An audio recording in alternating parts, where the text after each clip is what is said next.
Have you ever wondered how to work into your row ends? A lot of patterns will say working across your row ends or working evenly across your row ends. And this, for newer crocheters especially, is super confusing because normally when you're working, you know what part of your stitch to put your hook into. But when you're working across your row ends, where does your hook even go?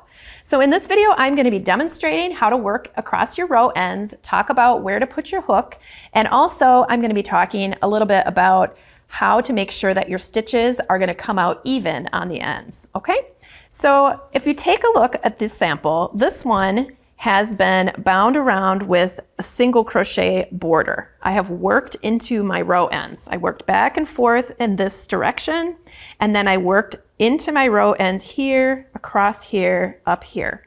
Okay, so what that does is it makes this nice chain of V's all along each edge. It makes a really great finishing for pieces like dishcloths or really just anything that you want it to look really polished.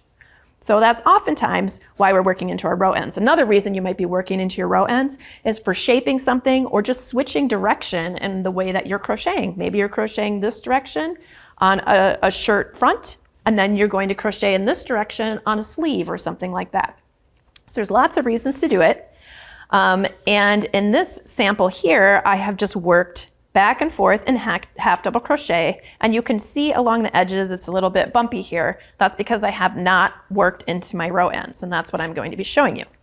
So normally you would be stitching in the same color that you had been working in so that it's something that blends in and doesn't show up. You can also do a decorative edge if you want, but what I would recommend is if you first go into those stitches with the same color to set up where all those stitches are, and then you work an additional round in a contrasting color because it will just look so much more polished.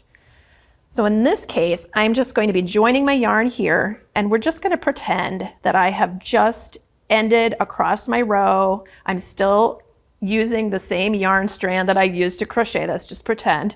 I'm using the pink so that way you will be able to see my stitches. So after we've worked across here, I like to chain one just to help me kind of get around the corner, and then we're going to work across here. Now, how many stitches are you supposed to put there? Sometimes your pattern will specify. Sometimes your pattern will say, you know, between this point and this point, work 20 stitches. So if that's the case, you can divide your piece up. I like to divide it in half, and then sometimes that half into halves again, so you can put multiple stitch markers in. For something like 20, you wouldn't really need to divide it up quite this much, but this is just to help illustrate the concept here. So say you were going to do 20 stitches across, and you divided it into 4 equal sections. 1, 2, 3, 4. So 20 divided by 4 is 5. So you would work 5 stitches here, 5 stitches here, 5 here, and 5 here. And that way you're going to get them to be even. So sometimes your pattern won't say, or maybe you're not using a pattern. Actually, if it doesn't say, then you can just start stitching across, and then you'll notice if your stitches start becoming a ripple, they ripple the edge, like make the edge wavy. That means you have too many stitches. If it's constricting your edge like this, it's pulling it tight, not allowing it to relax, then you didn't have enough.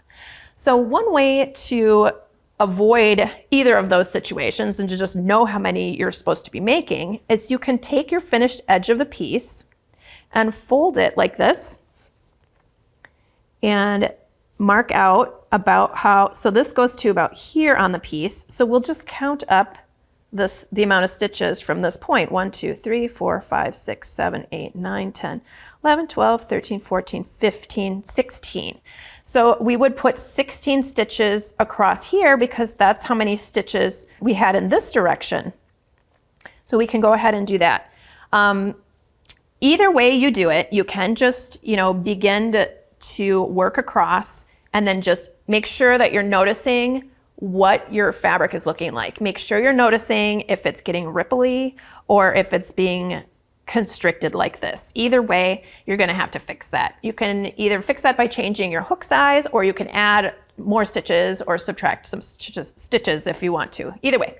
So we're doing 16 across. I'm going to divide it in half. And then we're going to do 8 stitches here and 8 stitches here to make up our 16 stitches. So when you're working into these row ends, you're going to be looking for a place to put your hook that is a little bit tighter. Now that might seem kind of strange. You might be working across and thinking, oh, that's kind of a big hole there. I'll fill that in with yarn. I'll work into that spot. But when you do that, those holes become even bigger. So that is kind of a little counterintuitive, but you want to be looking for the spaces that are going to hold their shape when you push your hook through. Okay, and you're just going to be pushing your hook through really wherever it looks good. So, you know, you wouldn't want to put your hook down here because that's too far unless you want sort of a spike stitch look. You just want it to be, you know, about as far down as a single crochet normally would be. So somewhere around here, or even grabbing just a little bit in here. You know, in these kind of areas, see if I put a hook there, if I put my hook there, it would make that too big. Sometimes you just need to experiment a little bit, especially when you're first starting. So this would be a good place to put your hook. See, when I pull on that, it doesn't make a big hole in that space. All right, so we're just going to insert our hook here, yarn over, pull up a loop, and pull through 2 to do a single crochet.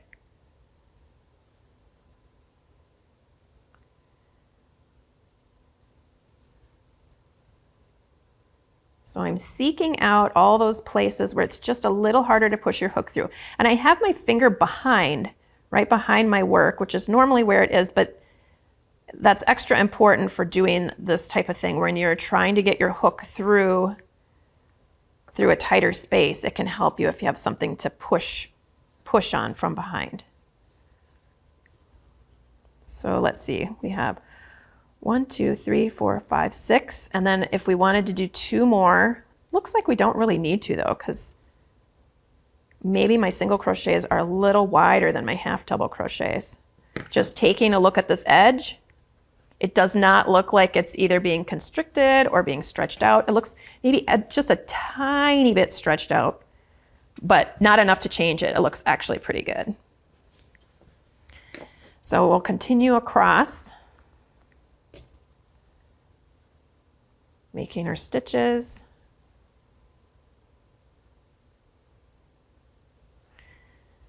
So the folding it trick, that is a good way to have a good first guess. And if you are working, say I had worked this fabric in single crochet back and forth, then folding it this way would give me a really accurate stitch count of how many I should have for single crochet.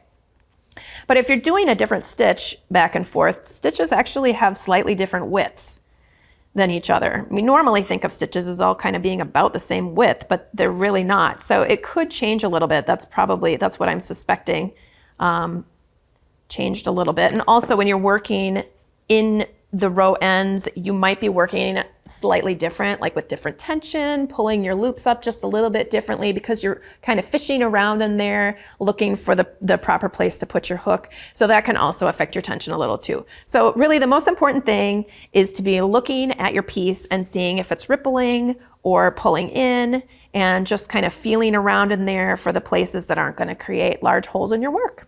And then you can have just a lovely edged piece. If this was made in the same color yarn, you would not see all of this stuff. It would just blend in and it would look really, really nice. So I hope that you have learned something about edging your pieces, and you can be confident when your pattern tells you work along the row ends.